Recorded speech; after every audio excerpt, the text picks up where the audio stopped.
And guess what? We're back for the last time. This is the last transfer weekly of the January transfer window. We've got a good one coming up because there's been some naughty little bit of news coming out recently, and you know how Palace is. No news is good news, and also with Palace, stuff always goes down late, and it looks like certain things that I'm going to be talking about today is going to go right down to the wire. As always, thanks for the support on all my previous episodes, and I appreciate it a lot. And yeah, let's get right into this one. So, I'm talking about probably the biggest bit of chat in Palace news right now. Mr. Donny van de Beek. It's a bit odd here. It's a bit odd saying that name, you know, because this guy was touted to be the next big thing, like with Frankie de Jong and people like that in that Ajax team, but he's been linked with Crystal Palace now. It's just shown the difference Vieira's made to us. 24-year-old central midfielder from Manchester United. He was bought not too long ago to strengthen their midfield, but he hasn't got a run. He hasn't got a good chain of form. He hasn't put some games together and shown what he can really do there. He's fallen out of favour with Ollie. Seems to have fallen out of favour with Ragnick as well now. I think that Vieira's push, which has been confirmed by Fabrizio Romano, to actually try and go for this guy, is actually an incredible bit of business if you can even pull it off. I don't think it will happen. I'll just say that so I don't get myself excited, but listen, if it happens, yeah, in 2019, which was not very long ago, let's remember this, he was number 28 ranked in the Ballon d'Or, so he was the 28th best player in the world 3 years ago. This guy's hungry to play games. He's hungry to prove United he's worthy of playing in the Premier League. He's trying to prove that he can do it in the Premier League.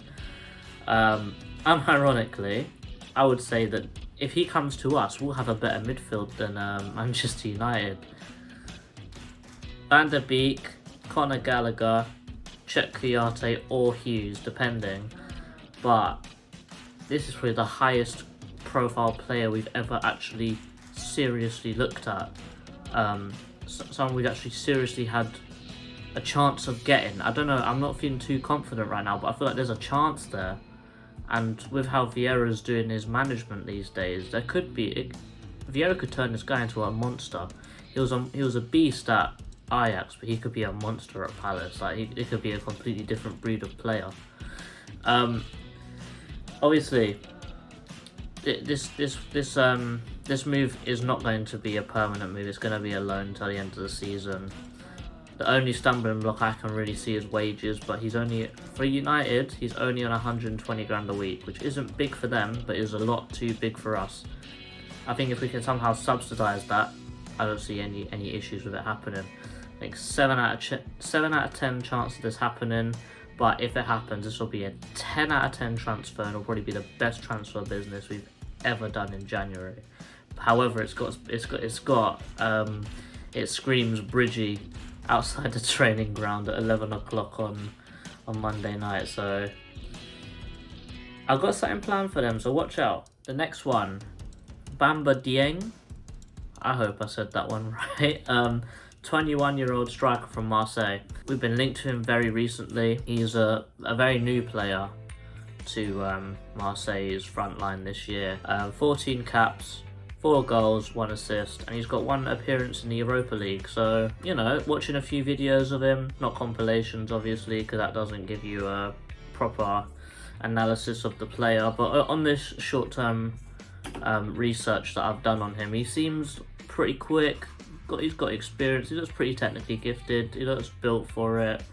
For a 21-year-old, he looks pretty ready physically for the Premier League, and he's priced at around about 10 million, so you know, if he can score a couple goals, he'll be a great squad player. Get a little bit of squad depth going. 8 out of 10 if we're serious. Decent signing. Joe Aribo, 25, left wing or attacking midfield from Rangers. Listen, yeah, this guy's class. Not linked with him. I'll just say that out. This is someone I think that we should have a look at. This guy was a beast under Gerrard. I think we need to get to him before Gerrard does at Villa. And with how he's doing transfer business these days, listen, we could have a shot in it because they got Coutinho, but you know, this guy can play left wing as well, and Balduina's not doing it for them right now. So brilliant for Rangers. Was playing in the AFCON for Nigeria. He looked like one of their standout players as well, one of their best players. He's an exciting talent for to be a backup to Wilf as well, I think, on the left. I don't think he's as fast as Wilf. I think he's technically gifted. He's got a bit about him, so he could do more than a job on our left wing for maybe our options to rest Wilf, or maybe to bring in more strength in the cup if we want to go on a cup run. Because Premier League teams these days, you need 2 first 11s at least to be half successful, and we've been scraping through just on one starting 11 basically. So if we can try and build near enough 2 11s which are good enough to maybe start in a Prem/Champ, then listen, this guy would be perfect for us. He'll offer us a lot of rotation options actually, with how we can play attacking midfield and the left wing. I think we've got a lot of 10s already in Elise, Eze. You probably say Gallagher in there at some points, but it gives us chances to move around players, rest players, and actually maybe rest a player in the Prem, but then put them through in the Cup, because the player we're resting, we've got another player to come in which is just as good. So I think this has all got cup run next year, cup run this year, kind of signing written all over it. However, it looks like more of a summer signing to me, because it's not vital right now. We don't need it right now. I think 5 out of 10. But if we pursue it in the summer, maybe a 7 out of 10. But as we've been saying, Raksaki is apparently the big new thing. So why don't we try him? Throw him in, see what he does. Give him another couple of games. Give him more game time. Let's see what he's actually about. But don't throw him in too quick, because we don't want to rush him. Another centre forward, 22-year-old Bristol forward, Anthony Semenyo. I had to practice that one a little bit off camera, but I still probably butchered it, so oh well. Currently valued at 5 million, playing regular football for Bristol, championship football, regularly playing, 22 years old. Listen, seems pretty good to me so far. 14 caps, 3 goals, 6 assists. You know, watching a little bit about his play, seeing interviews of him. You know, seeing what people are saying about him online. Apparently he's a very fox in the box type striker, and he's actually decently quick. It would be a great option for us on the bench. You know, he's not valued at that much money. I've seen on transfer market he's only worth about 1 million, but obviously these days that don't mean nothing. Million is peas. But I think if we could get him for like 5 million, maybe 6 or 7, I think this could be a great signing for us.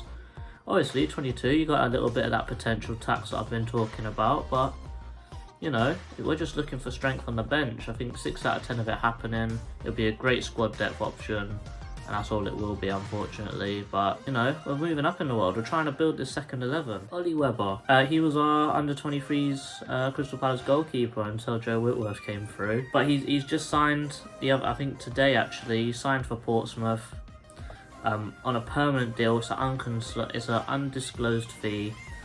I think it's good for him, you know. We got to start the players that we start to see that we know aren't going to make it. I think that we should do what we're doing right now. We let him go, let him build a career for himself. I know we may have made a mistake by letting him go so early, but you know, if he gets regular game time, we could have a buyback clause in there. He's absolutely outstanding.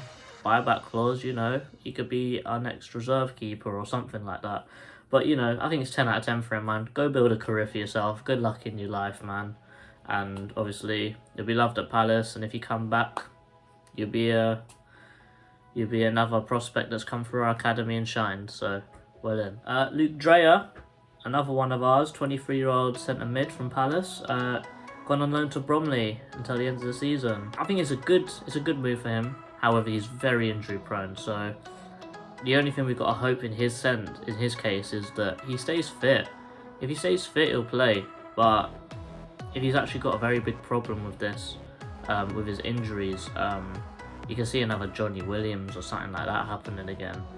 I don't think he'll get to Johnny Williams kind of levels, but you know, if he stays as fit as possible and he plays, it'll be great. It'll be 10 out of 10. But if he gets injured, listen, he's just gonna, unfortunately, he's just gonna waste his career on the bench or just not playing very much football, which is very unfortunate for someone like him. But you know, all the best to him. Let's hope he comes back with a bit more experience next season. And finally, the last one of our own is Rob Street, 20-year-old striker. Signed for Newport County on loan till the end of the season. Listen, if he does, he's one of our stronger under 23 players, I would say. Very prolific goal scorer in the under 23s Premier League. I think that if he does anything like what Jacob Ryan's doing, Jacob Ryan's put himself straight into the Swindon first 11. He's getting picked and he's playing every minute of every game so far, and they're loving him. So if Rob Street's the same kind of caliber but as a striker, listen, he could go there and then maybe get a championship move or a League One move next year. Like, this could be a very important year for his career. I think it's a 10 out of 10 move for him. He needs to staple his name straight into the men's football game, see what happens, and it could be an unbelievable loan for him, and it could really kickstart his career and send him, I wouldn't say send him straight to the Premier League, but if he does well, he'll get there eventually. I can feel it. Another academy graduate. Yeah, that sounds nice to say. And yes, guys, that's it. That's the end of the Transfer Weekly. That's the end of the January window. Please put in the comments below saying your thoughts on this series, how I can improve it, stuff like that. Put in the comments who you think I missed out. If there's anyone I missed out, anyone you want me to cover, because I will be doing a deadline day stream with myself and maybe some guests. It'll be more of a call-in show. Maybe you want to come in, say your piece. We'll go all the way to deadline, maybe go half an hour over deadline, seeing all the... I'll go full Premier League, see what actually happens on deadline day, but we'll be mostly focused on Palace, obviously. And yeah, it's been a standard January window for Palace, you know. Not many rumours coming around at all, and then a big thing happens in the last couple of days. With Palace, no news is good news. And I still stick by that.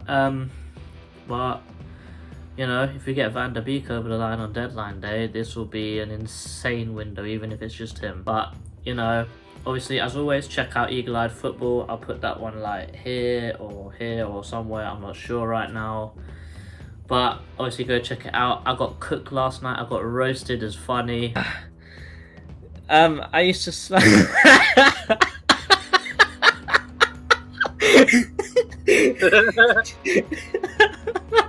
Yo, I like this one.